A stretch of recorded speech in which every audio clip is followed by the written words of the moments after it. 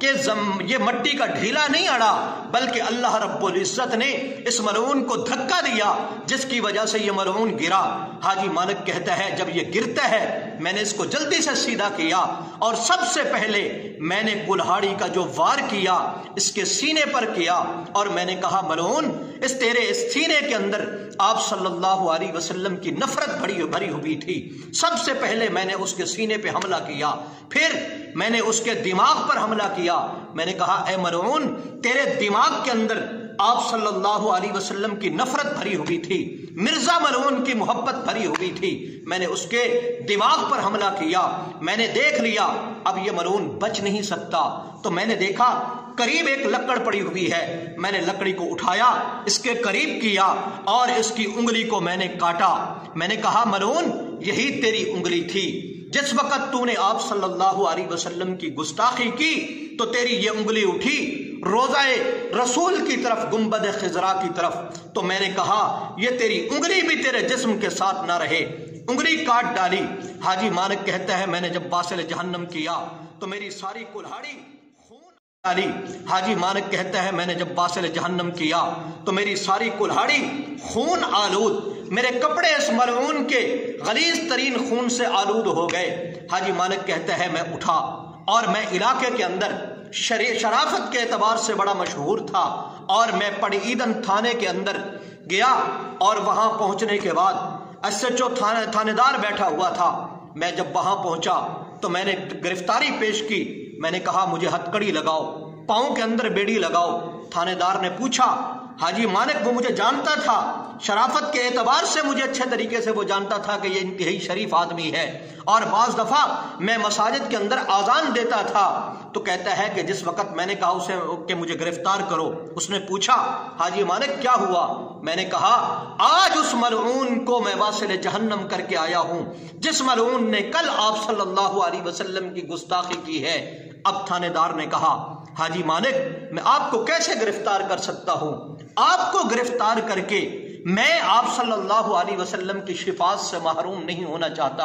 آپ بیٹھیے تشریف رکھیے، میں آپ کو گرفتار نہیں کر سکتا، میں سکھر کی پولیس سے رابطہ کرتا ہوں، وہی آپ کو گرفتار کر کے لے جائے گی۔ کہتے ہیں اتنے میں اور پولیس ملازمین آ گئے، انہوں نے کوئی میرا ہاتھ چوم رہا ہے، کوئی میرا پاؤں چوم رہا ہے اور مجھے کہتے ہیں حاجی مالک ہم تجھے مجرم کہیں یا عاشق رسول کہیں، کوئی دودھ پیش کر رہا ہے، کوئی پھل فروٹ پیش کر رہا ہے۔ حاجی مالک کہتا ہے انہوں نے بڑی عزت دی، احترام کیا، اتنے میں سکھر کی پولیس آ گئی گاڑی لے کر، انہوں نے بھی مجھے بڑا احترام دیا، گاڑی کے اندر بٹھایا اور راستے کے اندر آپس میں چہمگویاں کر رہے ہیں، کہتے ہیں یار آج ہم کتنی خوش قسمت ہیں کہ پہلے تو یہ ہوتا تھا اپنی گاڑی کے اندر مجرموں کو بٹھاتے، کوئی چوری کا مجرم ہوتا، کوئی ڈکیٹی کا مجرم ہوتا، کوئی زنا کے جرم کے اندر ہماری گاڑی کے اندر بیٹھا ہوتا تھا، کوئی قتل کے جرم میں ہوتا۔ آج ہم کتنے خوش قسمت ہیں کہ آج ہم اس ہستی کو اپنی گاڑی میں بٹھا کر جیل کی طرف لے کر جا رہے ہیں کہ جو ہستی عاشق رسول ہے، ایک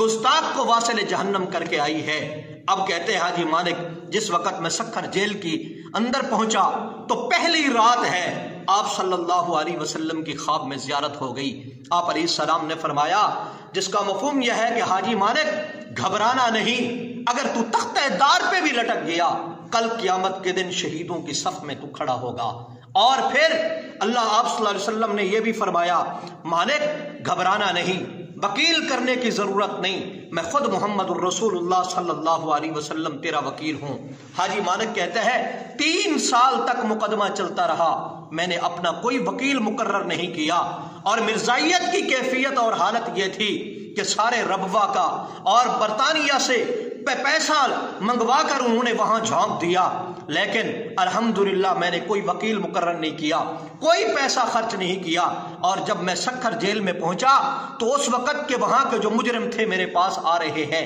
اور کوئی کہتا ہے میں بیٹے کو قتل کر کے آیا، کوئی کہتا ہے میں بیوی کو قتل کر کے آیا، کوئی کہتا ہے میں ماں کو قتل کر کے آیا، کوئی کہتا ہے میں باپ کو قتل کر کے آیا۔ حاجی مالک کتنا تو خوش قسمت ہے کہ تو محمد الرسول اللہ کے گستاخ کو قتل کر کے آیا ہے، میرا بڑا اکرام ہوتا رہا۔ کہتے ہیں 3 سال تک میں جیل کے اندر رہا،